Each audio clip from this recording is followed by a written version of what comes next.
고난주간이니까 넌센스 없이 그렇게 진행하겠습니다. 오늘은 예수님께서 우리 죄를 대신 지시고 고난 당하심을 기념하는 고난주일입니다. 한 주간 우리 주님의 고난 당하심과 그의 은혜를 또 깊이 묵상하고 감사하는 한 주간 되시기를 축복합니다. 아멘. 우리는 요즘 연일 너무나 놀라운 뉴스를 많이 들어요. 그렇죠? 지금 코로나는 전 세계 누적 사망자가 274만 명. 그리고 미국 코로나 사망자는 1차 대전 숫자보다 더 2차 대전 숫자보다 더 많다는 2차 대전에 미군이 29만 명 정도 참여했다는데 지금 사망자가 그 배예요. 54만 명. 또 지금 아시안 증오 범죄가 난리하고 있고 미얀마 사태, 또 케냐의 곡창지대를 덮은 사막 메뚜기 떼, 또 호주 산불에 이어서 지금 호주가 지금 폭우로 엄청나게 지금 캥거루가 갈 곳이 없대요. 그 정도로 지금 난리고, 지금 이제 지구는 온난화 또 기후변화로 해서 각종 바이러스, 황사, 사막화, 자연 산불, 폭우, 피해 등으로 정말 어떤 일이 일어날지 갈수록 지금 태산이에요. 그런데 하나님은 성경에 이러한 지구 환경의 변화와 세상 종말에 대해서 미리 알려주셨기 때문에 저희들은 세상에 그렇게 갈 것을 알고 있어요. 그래서 언젠간 이것은 다 끝날 걸 알고 있어요. 그래서 지금 이 세상을 살아가는데 금생과 내생을 준비하고 있거든요. 성경에 지금 이러한 사태에 대해서 말씀의 논구절을 세 개만 찾아볼게요. 이사야 34장 4절에 보면 이렇게 되어 있어요. 하늘의 만상이 사라지고 하늘들이 두루마리 같이 말리되. 그 뒤에는 한번 생략을 하고요. 하나 더 볼게요. 요한계시록 3장 14절에도 이렇게 말씀했어요. 요한계시록 3장 14절이에요. 제가 잘못 찾았나 봐요. 하늘은 두루마리가 말리는 것 같이 떠나가고, 이렇게 되어 있어요. 베드로후서 2장 10절 한번 찾아볼게요. 베드로후서 2장 10절에도 그러나 주의 날이 도둑같이 오리니 그날에는 하늘이 큰 소리로 떠나가고 물질이 뜨거운 물에 풀어지고 땅과 그 중에 있는 모든 일이 드러나리로다, 이렇게 말씀하셨어요.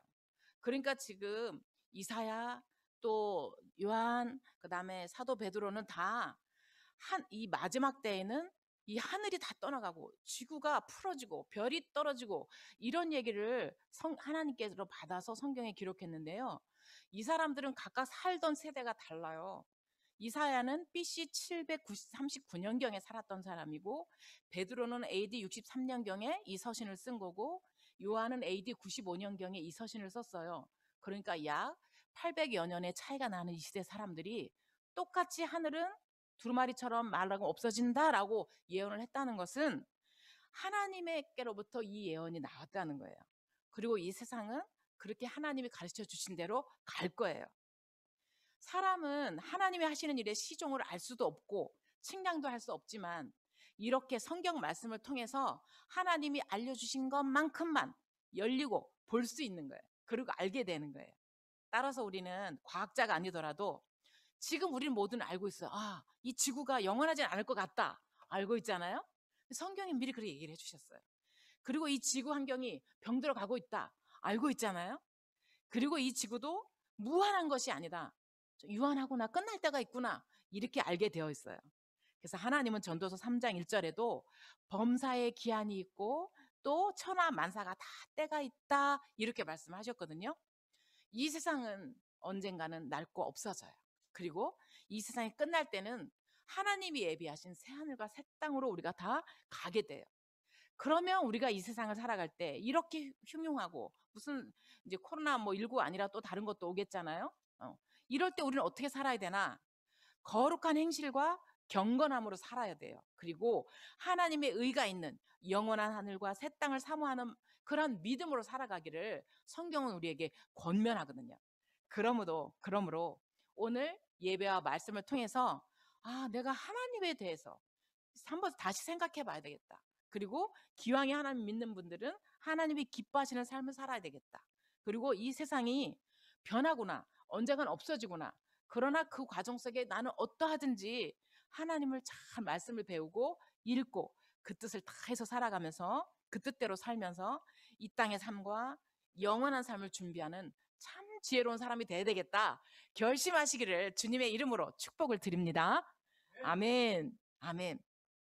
지난주에는 저희가 예수님께서 안식일에 가버나움 회당에 가셔서 권세 있는 말씀을 가르치시고 그리고 그 말씀으로 더러운 귀신들이 막 쫓겨나가는 그런 내용을 살펴보았습니다.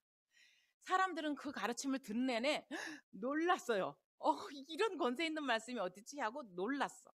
그리고 놀란 것으로 끝난 게 아니라 나갔어요. 나가서 다른 사람들에게 얼마나 예수님을 열심히 전했던지 갈릴리 온 사방에 예수님의 소문이 삽시간에 쫙 퍼지게 되었어요.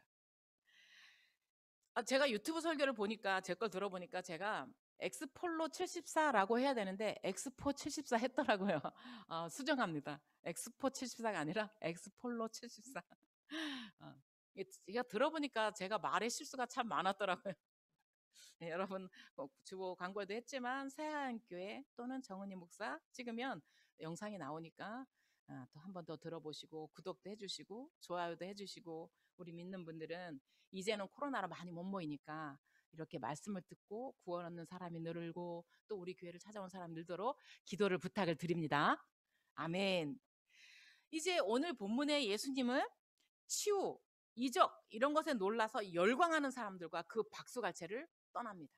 그리고 이제 즉시 회당에서 나오셔서 어디로 가셨나 하면 시몬과 안드레의 집으로 신방 가시는 장면이 나옵니다. 오늘 본문 29절 한번 다시 볼게요. 29절.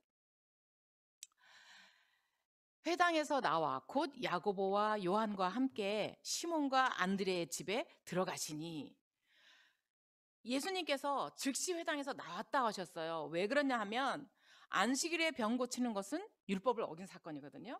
그러니까 사람들에게 비난받을 수도 있기 때문에 예수님은 즉시로 나오셨어요. 그래서 지금 어디로 가시냐면 시몬과 안드레의 집으로 가셔요.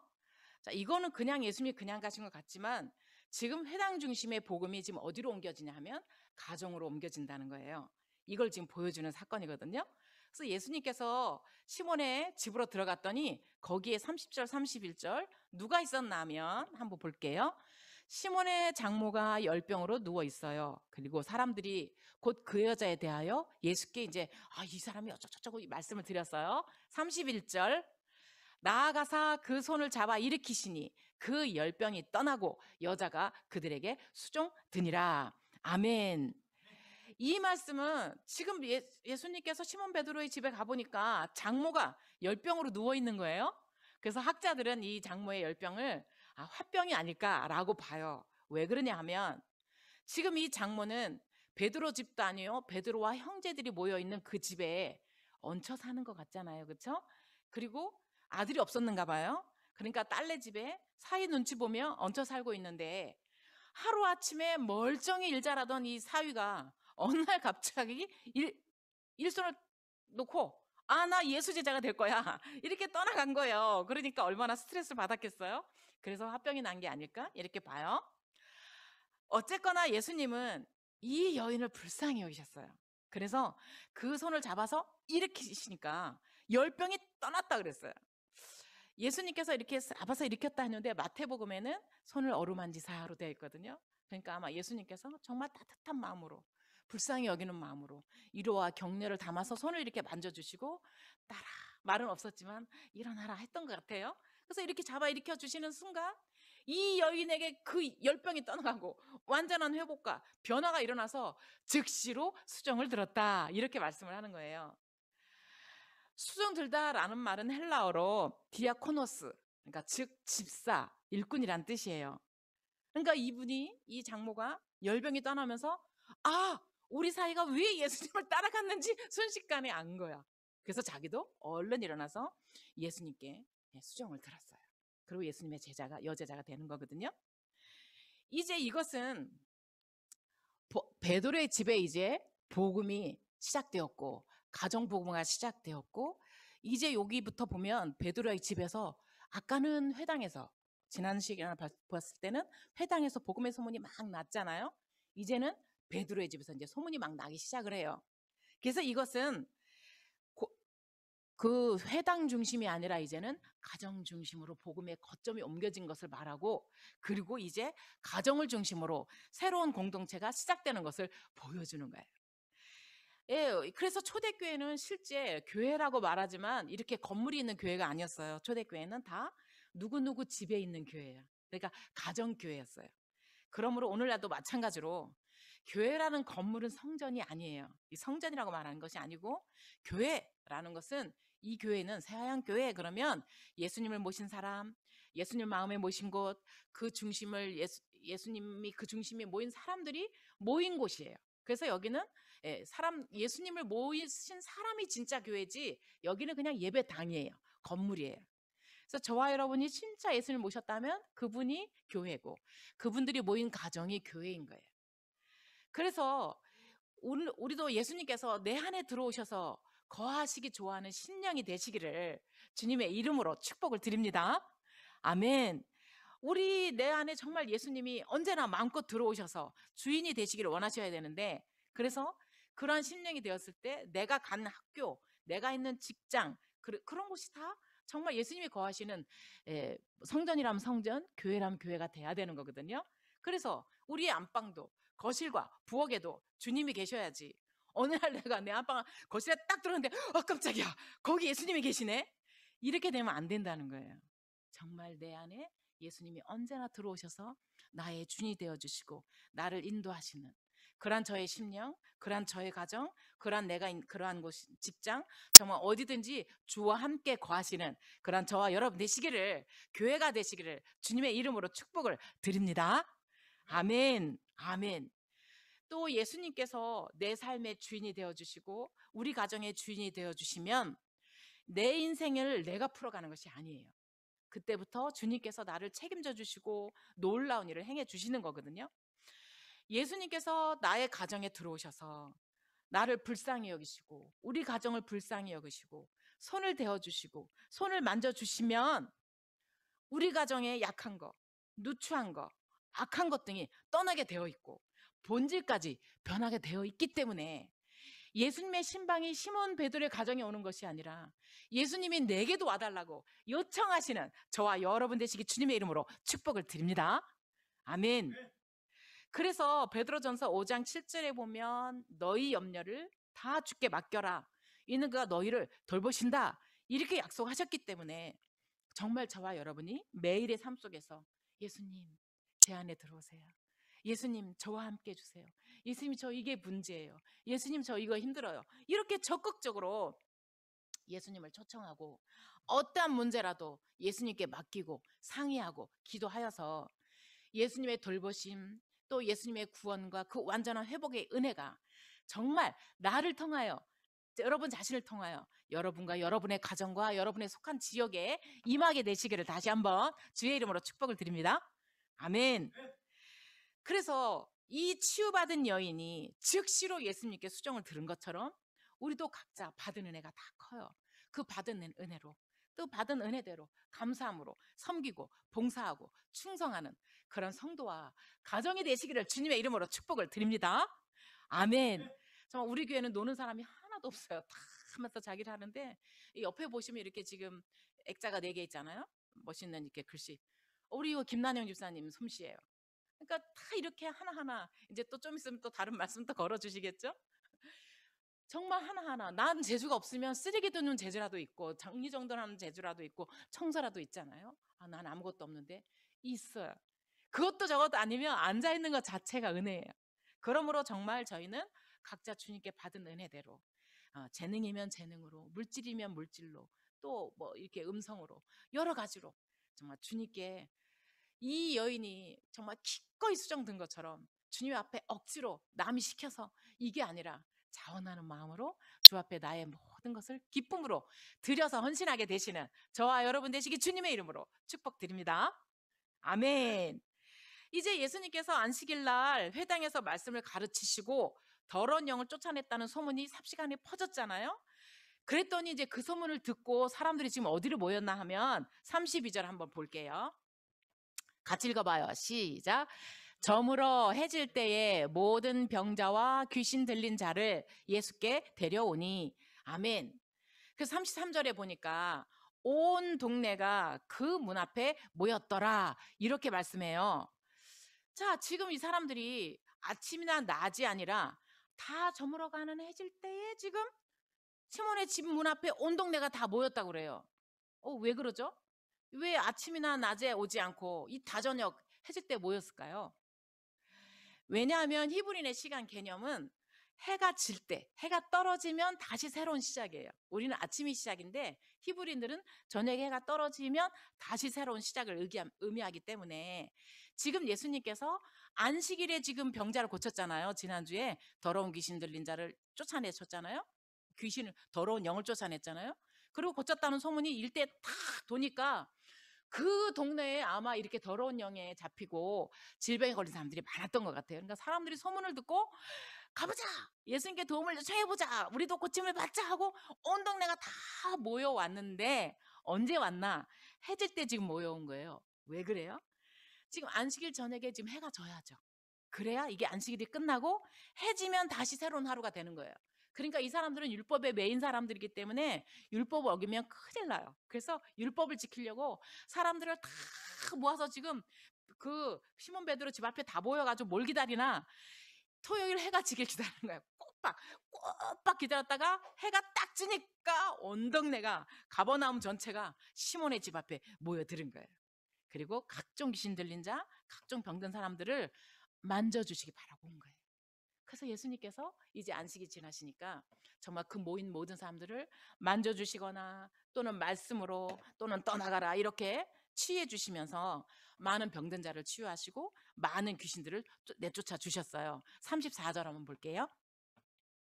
같이 읽어봐요. 34절 시작. 예수께서 각종 병이 든 많은 사람을 고치시며 많은 귀신을 내쫓으시되 귀신이 자기를 알므로 그 말하는 것을 허락하지 아니하시니라. 아멘. 아멘. 자, 이렇게 예수님께서 병을 다 고쳐주셨으니까 지금 베드로의 집 문 앞에는 어떤 일이 벌어졌을까요? 난리겠죠 지금. 저 사람도 났어. 저 병자도 났어. 저 귀신 들려서 맨날 꼬꼬꼬 돌아다니더니 저 사람도 나았네. 정말 이 베드로의 집 앞은 천국으로 변하고 기쁨으로 온 동네가 떠들서 했겠죠. 지난주에도 말씀드렸지만 성경에서 말하는 귀신은 우리 사람들이 생각하는 것처럼 죽은 영혼이 구천을 떠도는 그런 귀신이 아닙니다. 그런 귀신은 없습니다. 성경에서는 사탄, 마귀의 쫄개, 그런 영적인 더러운 영적인 존재를 귀신이라고 하기 때문에 이 영혼, 육체를 떠난 영혼들이 귀신이 돼서 막 돌아다니 무섭다, 그렇게 생각하실 필요가 없어요. 전혀 무섭은 게 아니에요. 그리고 그런 영들은 예수 이름 앞에 꼼짝을 못해요. 그래서 여기서 말하는 귀신은 우리가 한국에서 생각하는 그런 귀신은 없습니다. 없고 성경에서 말하는 귀신은 사탄, 마귀의 쫄개, 부하들을 말해요. 그리고 이것들은 예수 이름으로 우리가 물리칠 수 있고 쫓아낼 수 있어요. 그래서 예수님은 이 사탄의 졸개들인 이 귀신들이 이제 예수님이 누구신지 알게 되었어요. 그러니까 막 말하려고 그래. 이 귀신들이 지난주에도 말하려고 할 때 못하겠잖아요. 지금도 또 말하려고 하니까 예수님께서 그들이 말하는 것을 허락지 않으시고 아무 소리 못하게 막으셨어요. 그러면 이 귀신 들린 사람들이 나가서 당신은 하나님의 아들 메시아입니다, 이렇게 말해주면 좋잖아요. 근데 왜 예수님은 말하지 못하게 막으셨을까요? 이것을 한번 따라해 볼까요? 메시아 은닉성. 시작. 메시아 은닉성. 네, 이걸 메시아 은닉성이라고 하는데요. 이게 광야에서 마귀가 예수님을 시험할 때 예수님의 신성을 부각시키려고 했던 세 가지 시험이 있었잖아요. 그거와 같은 맥락이에요. 예수님의 사역을 방해하고 인간으로서 사명을 감당해야 될 것을 방해하려는 악한 세력이기 때문에 예수님께서 입 다물어 하고 말하지 못하게 그 입을 꽉 막으신 거예요.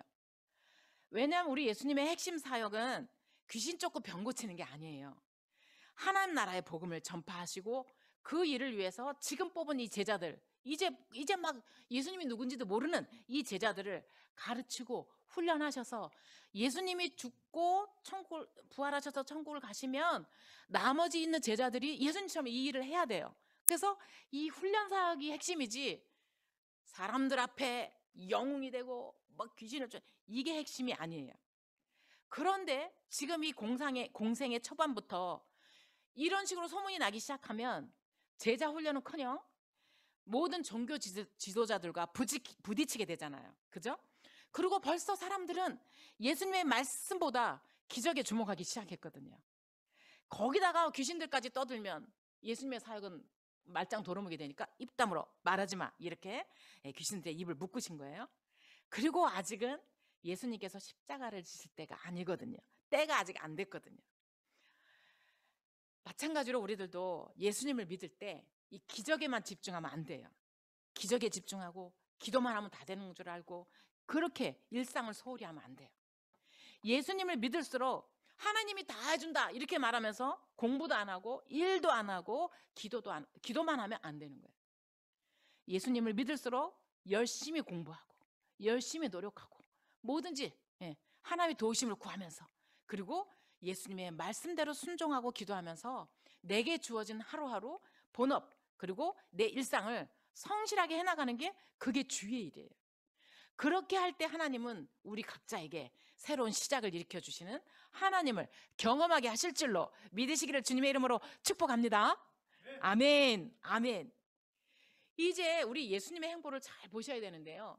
이 예수님께서는 사람들의 박수갈채를 받으셔도 되잖아요. 그런데 이제 온 동네가 다 모여서 예수님의 사역과 능력을 봤으니까 얼마나 예수님 메시아라고 떠받들고 열광하겠어요. 이 순간에 예수님은 그들의 박수갈채를 피하여서 새벽에 일찍 일어나 한적한 곳으로 가셔서 기도하십니다. 우리 35절 한번 보겠습니다. 35절, 36절. 제가 35절 읽고 여러분이 36절 읽을게요. 새벽 아직도 밝기 전에 예수께서 일어나 나가 한적한 곳으로 가서 거기서 기도하시더니 36절 시작. 시몬과 및 그와 함께 있는 자들이 예수의 뒤를 따라가. 제가 37절 읽어볼게요. 만나서 이르되 모든 사람이 주를 찾나이다. 아멘. 예수님은 그 박수 열광을 떠나서 이른 아침에 새벽에 다시 한적한 곳으로 기도하러 가셨어요. 이 한적한 곳이라는 것은 빈들, 사막, 광야를 말하는데 우리 예수님은 사람들이 자기를 알아보고 영광과 존귀를 드리려고 할 때마다 흔들리지 않고 거길 떠나요. 떠나셔서 이 땅에 보내신 그 하나님의 뜻대로 일하시려고 기도하러 가셨다는 게 굉장히 중요합니다. 예수님은 제자들이 와서 예수님, 사람들이 예수님 찾아요 하고 방해할 때까지 기도를 하셨다는 거예요. 그리고 38절, 39절에 보니까 그렇게 기도하신 후에 예수님께서 이렇게 말씀하셨어요. 얘들아, 우리가 다른 마을로 가자. 나는 전도하러 왔어. 그러니까 같이 가자. 이렇게 데리고 가시고 39절에 이에 온 갈릴리에 다니시며 한 곳에 머무려서 귀신만 쫓고 병을 고친 게 아니라 온 갈릴리에 다니시면서 그들의 여러 회당에서 전도하시고 전도라는 것은 말씀을 가르쳤다는 거거든요. 말씀을 가르치시고 또 귀신들을 내어 쫓았다 이렇게 말씀하셨어요. 여기서 우리가 정말 꼭 붙들어야 되는 것은 예수님은 틈만 나면 이렇게 기도하러 가셨다는 거예요. 예수님은 기도가 필요 없으신 분이잖아요. 그런데도 기도하러 가셨어요. 정말 우리도 우리 예전에 이런 찬양이 있었어요. 오늘 집을 나서기 전 기도했나요? 정말 우리가 무슨 일을 하기 전에, 집을 나서기 전에, 공부를 하기 전에, 무슨 일터를 가서 일하기 전에, 무슨 일에 정말 저희가 하나님 오늘도 도와주세요. 나와 함께 해주세요. 이렇게 기도하시게 되시기를 주님의 이름으로 축복을 드립니다. 아멘. 정말 그렇게 기도하고 하는 하루하고 기도하지 않고 내 힘으로 하는 하루는 정말 다르다는 거예요. 우리 예수님은 정말 무슨 일이든지 제자를 뽑을 때조차 저와 여러분을 부르실 때조차 밤을 새워서 기도하셨잖아요. 예수님의 모본을 따라서 저와 여러분의 기도 생활을 돌아보시고 기도가 회복되시기를 주님의 이름으로 축복합니다. 아멘. 또 예수님께서 우리에게 이렇게 기도하라는 사인을 많이 주세요. 근데 그 사인을 잘 알아차야 해요. 예수님은 박수갈채를 받을 때도 기도하러 가셨어요. 저와 여러분도 박수갈채를 받을 때가 있겠죠. 또 잘 나갈 때도 있고 못 나갈 때도 있겠죠. 그리고 의외의 복병을 만날 때도 있고 예기치 않은 정말 이런 일이 있으면 안 되는 그런 사건을 만날 때도 있겠어요. 예, 그런데 그럴 때 하나님은 그걸 통해서 기도하라 라는 사인이라는 거예요. 왜 기도하라는 음성을 잘 알아들여야 해요. 우리는 미련해서 잘 몰라. 그러니까 하나님께서 자꾸 기도해야 되는데 라는 마음을 주셔요. 기도하라는 사인을 주셔. 말할 수 없는 탄식과 근심으로 우리에게 기도해라 이런 사인을 보내실 때가 있는데, 그때는 여러분이 얼른 모든 일을 제쳐두고 기도하는 일에 정말 마음을 내시고 시간을 내시기를 주님의 이름으로 축복드립니다. 아멘. 저도 이런 사인을 놓쳐서 정말 낭패를 본 적이 많았고, 때로는 그 사인을 딱 알아채고 기도하라 하시는구나 하고 기도해서 은혜를 입은 적도 많았어요. 예전에 제가 목사님 투병 기간 중에 목회를 잠시 쉬고 피아노 학원 할 때가 있었어요. 어느 날 갑자기 하나님께서 기도하라 라는 깊은 울림을 주시는 거예요. 그래서 뭘 기도하라는 거지? 그래서 그래도 기도하라고 하시니까 순종해야 되겠다 싶은 생각이 들었어. 그래서 그래, 그럼 내가 하루에 3번씩, 제가 피아노 학원 하니까 바쁘니까 짧은 시간이라도 하루에 20분이라도 하루에 3번 기도해야지. 이래서 아침, 점심, 저녁에 이제 기도를 하고 있었어요. 그러던 어느 날 온 식구들이 깊이 잠든 밤중에 갑자기 저희 집에 원일 모를 화재가 발생한 거예요. 그래가지고 살림집 피아노 학원이 전소되는 사건이 발생했거든요. 당시 2살 난 우리 메아리, 우리 주연이 4살 난 우리 메아리를, 그리고 또 우리 남편하고 이렇게 자고 있는데 갑자기 아 뜨거 아 뜨거 이런 소리가 들리는 거예요, 메아리 소리에. 그래서 제가 화들짝 놀라서 보니까 세상에 메아리의 이불에 불이 붙고 있는 거예요. 너무나 놀래가지고 메아리 차고 주연이 차고 그러고 돌아보는데 이 벽을 타고 스티로폼을 타고 불길이 팍팍팍팍 하는데 이게 순식간에 불이 확 휩싸이는 거예요. 그래서 아이들을 안고 손이 없으니까 발로 목사님 일어나요. 불 났다고. 목사님 잠이 깼어요. 그래서 그런데도 하나님 지혜를 딱 주셔서 불났어요. 가스 차단기 내리고 빨리 나오세요. 그리고 애들 데리고 뛰어나왔어요. 그리고 우리 애들이 너무 놀랬잖아요. 그래도 놀란 아이들을 길에 세워놓고 꼼짝 말고 여기 있어. 엄마가 다시 가볼게. 그거 딱 내놓고 다시 들어와서 옆집에 다닥다닥 붙여있는 옆집에, 그때는 핸드폰이 없을 때니까 잠자는 12시인가 막 그래. 두드려가지고 깨워서 서방서에 전화 좀 해달라.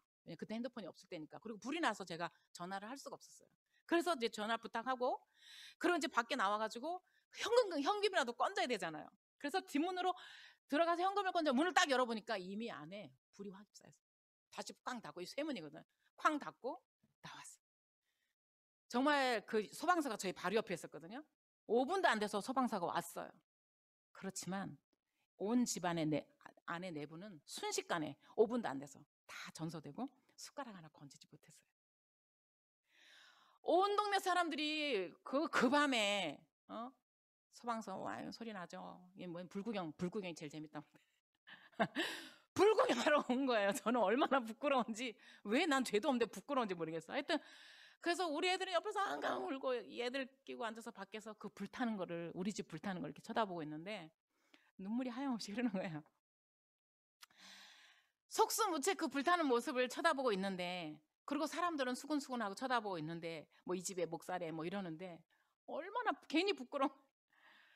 그리고 애를 쓰고 빚을 내고 해서 꾸며놓은 이 내 피아노 학원, 내 재산 전부가 정말 불타는데 그 허망함은 안 당해본 사람은 몰라요. 절망이 밀려오더라고요. 그래서 눈물이 하염없이 흐르는데 그 순간에 제 속에서 감사해, 감사해, 감사해. 감사해야 산다. 감사해야 견딘다. 정신줄 놓으면 안 된다. 이런 속에 생각이 확 드는 거예요. 그래서 정말 그 불타는 현장을 보면서 억지로 내가 감사를 하기 시작했어요. 하나님 감사합니다. 눈물이 막 나네. 주님 감사합니다. 그런데 감사합니다. 내가 뭘 감사할까 생각했는데 우리가 아무도 안 다친 거예요. 그래서 하나님 감사합니다. 이렇게 자다가 순식간에 일어난 화재 속에서 우리 식구가 한 사람도 상하지 않고 불 가운데서 건져주시니 감사합니다. 이렇게 기도를 했거든요. 그랬더니 순간 하나님 왜 나한테 기도하라고 하셨는지를 깨달은 거예요. 이래서 나한테 기도하라고 하셨구나. 만약에 우리가 기도하지 않았다면, 그 밤에 잠에 깊이 들어서 깨어나지 못했다면 우리 중 누군가가 크게 화상을 입었거나, 아니면 우리 모두가 다 모 목사님 가정 피아노 학원에 불이 나서 4명이 천국 갔으면 이럴 수도 있었던 일이잖아요. 제가 그게 깨달아지는데 정말 그 순간에 정말 절망이 딱 끊어지는 거예요. 그리고 내 모든 건 불탔지만 우리가 아무도 화제에 잡히지 않고 이 무사한 사실에 이제 눈물의 의미가 달라졌어. 아까는 절망이었는데 지금은 그 순식간에 하나님께 감사하는 순간에 기쁨에 감사의 눈물이 나요. 하나님 앞에 감사해. 이후에 국복기는 다음으로 미루고, 중요한 점은 하나님께서 우리에게 기도하라 라는 음성과 사인을 주실 때 우리가 알아채야 한다는 거예요. 기도해야 할 때를 놓치면 아차 싶은 순간들, 넘어지는 일들이 생겨요. 그때 피할 수가 없어. 기도하기를 멈출 때가 가장 위험할 때예요. 한번 따라해 봅시다. 기도하기를 멈출 때가 가장 위험할 때다. 아멘. 하물며 기도가 필요 없으신 예수님도 이렇게 틈을 내서 기도하셨다면 우리는 그야말로 더 열심히 기도해야 되잖아요. 그러면서 기도하는 이유가 타 종교처럼 돈 놓고 돈 먹고 뭐 주세요가 아니에요. 내가 살며 추구하는 근본 목적과 방향이 예수님과 똑같은가를 조정하는 거예요. 그러려고 기도하는 거예요. 따라서 교회 와서 기도하고 새벽 기도 와서 기도하면 제일 좋겠으나 정말 그게 어려우신 분들은 어디서든지, 가정이든지 직장이든지 정말 내가 기도하기 가장 좋은 시간과 장소를 정해서 기도해야 할 때를 놓치지 말고 규칙적으로 지속적으로 기도하는 일을 시작하시기 주님의 이름으로 축복합니다. 아멘. 또한 무엇보다 이 내 삶 속에서 늘 예수님의 말씀을 읽고 또 그 말씀이 열매 맺도록 나부터 주님이 기뻐하실 믿음의 사람이 되도록 누가 알아주지 않아도 누가 박수갈채 쳐주지 않아도 주님은 다 하시고 주님은 다 갚으실 것을 믿고 내가 지금 행하는 주님이 기뻐하실 거라고 생각되는 일들을 믿음으로 기도하며 더욱 힘써 행하시기를 주님의 이름으로 축복드립니다. 아멘. 네. 그러면 우리 각자의 심령과 가정에 이 예수님의 말씀 그리고 예수님의 능력의 통치가 날마다 임해서 언제나 하나님과 깊고 올바른 관계, 이 친밀함을 놓치지 마시고 그리고 주님의 보호하심과 도우심 이거에 대한 기쁨과 감사가 넘치고 그리고 미련하고 부족하지만 나를 통하여 이 복음이 확산되는 그리고 우리 가정이 복음화가 되도록 그렇게 기도하시는 저와 여러분 되시기 주님의 이름으로 축복을 드립니다. 아멘. 결론입니다. 사람들은 나이가 들수록 자꾸 배우는 게 중요해요. 그리고 나를 좋은 방향으로 고치는 게 굉장히 필요해요. 내가 지금까지 잘 살고 있는지, 내가 알고 믿어왔던 것이 진리인지 질문해 봐야 해요. 특히 지금 세상에 흘러가는 것이나 지구 환경 변화나 내 주변을 둘러보면 정말 이 성경이 말씀한 대로 지금 진행되어 가고 있거든요. 또한 하나님께서 수천 년 동안 그렇게 말씀하시기를 눈에 보이는 세계가 다가 아니다 이렇게 말씀하시는데 우리는 육신을 떠났을 때 그럼 눈에 보이지 않는 세계로 갈 건데 그 영원한 세계에 대한 본향에 대한 생각을 하고 준비가 되어 있는가 생각해 보셔야 된다는 거죠. 그래서 하나님을 향한 믿음의 생활이야말로 정말 내가 새로운 내가 되는 가장 확실한 방법임을 여러분 믿으시기를 주님의 이름으로 축복을 드립니다. 아멘. 전도서 3장 11절에는 이렇게 말씀하셨어요. 한번 띄워주시면 제가 읽어볼게요. 하나님이 모든 것을 지으시되 때를 따라 아름답게 하셨고 또 사람들에게는 영혼을 사모하는 마음을 주셨느니라. 그러나 하나님이 하시는 일의 시종을 사람으로 측량할 수 없게 하셨도다. 아멘. 하나님께서는 우리들을 위해서 이 세상에 정말 아름다운 선물들을 진짜 많이 두셨어요. 그러면서 우리에게 영혼을 사모하는 마음도 주셨다 그랬어요. 왜? 이 모든 것들을 보고 듣고 누리면서 하나님이 계시구나, 예수님이 계시구나, 이걸 믿기 원하셔서 그렇게 하셨다는 거예요. 오늘 제목이 예수님의 신방이에요. 이제 예수님은 베드로의 집에 이렇게 신방 오신 것처럼 눈에 보이게 신방 오지는 않으세요. 이제는 어떻게 오시나? 이렇게 너희 안에 영혼을 사모하는 마음을 주시고 우주 만물의 아름다운 것들을 주신 것을 너희 눈으로 보고 거기서 너희 마음을 두드리고 찾아오기 원하시는 예수님을 알아라. 이렇게 신방으로 오시는 거예요. 예수님이 이제 눈에 보이게 저벅저벅 나한테 오시지 않아요. 성경 말씀을 통해서 예수님은 우리에게 찾아오세요. 로마서 1장 20절에 이렇게 말씀하셨습니다. 한번 띄워주실까요? 창세로부터 그의 보이지 아니하는 것들, 곧 그의 영원하신 능력과 신성이 그가 만드신 만물에 분명히 보여 알려졌나니 그러므로 그들이 핑계하지 못할지니라. 아멘. 하나님은 창세로부터 이 능력과 신성을 어디에 두셨나? 우주 만물에 두셨다는 거예요. 우주, 천체, 지구, 별, 우리 인체의 놀라움, 동물, 식물, 사람이 지혜 있는 거, 생각하는 거, 이게 모두가 신비 아니냐. 너희가 바늘 끝 위에 하나 있는 대장균 하나에도 여기에 대한 DNA, 이런 유전자 정보가 어깨가 넘는데, 바늘 끝 위에 있는 눈에 보이지 않는 대장균 하나도, 이 모든 것 위에 내가 나의 능력과 신성을 이렇게 보여주었는데 그거를 정말 못 봐? 그리고 하나님은 몰라? 그러면 핑계하지 못한다. 그렇게 말씀하십니다. 따라서 우리 주변에는 하나님을 알 수 있는 것들이 너무나 많아요.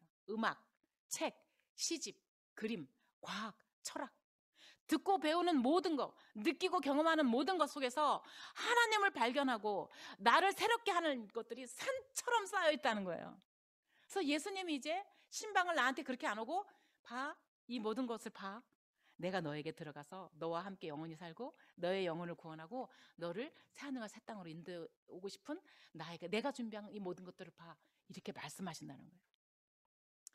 그러므로 오늘부터 여러분이 눈을 떠서 하나님을 발견하는 작은 변화를 시작해 보시고, 육신에 속한 것뿐만 아니라 하나님에 관한 것, 영혼에 관한 것에 대해서 배우시기를 바라고, 그리하여서 능력과 권세가 있는 이 예수님의 말씀을 내가 읽고 듣고 꼭 붙드시고 기도하셔서 내 영혼의 구원도 받고 나와 우리 가정의 문제도 해결받고 새로워져서 언제나 내가 힘들고 어려울 때마다 예수님 오셔서 만져주시고 다스려주시고 일으켜 세워주시는 그 주님을 경험하면서 이 생과 내 생을 준비하시는 참으로 지혜로운 저와 여러분 되시기 주님의 이름으로 축복을 드립니다. 아멘. 우리 기도하시겠습니다. 우리 이 시간 기도하실 때 하나님, 베드로 장모를 신방 오시듯 제 마음에도 와주세요. 제 마음에도 오시고 저도 예수님을 영접하고 저도 예수님과 함께 이 세상을 복되게 살아가게 해주세요. 이렇게 우리 1분만 고백을 하시도록 하겠습니다. 기도하시겠습니다.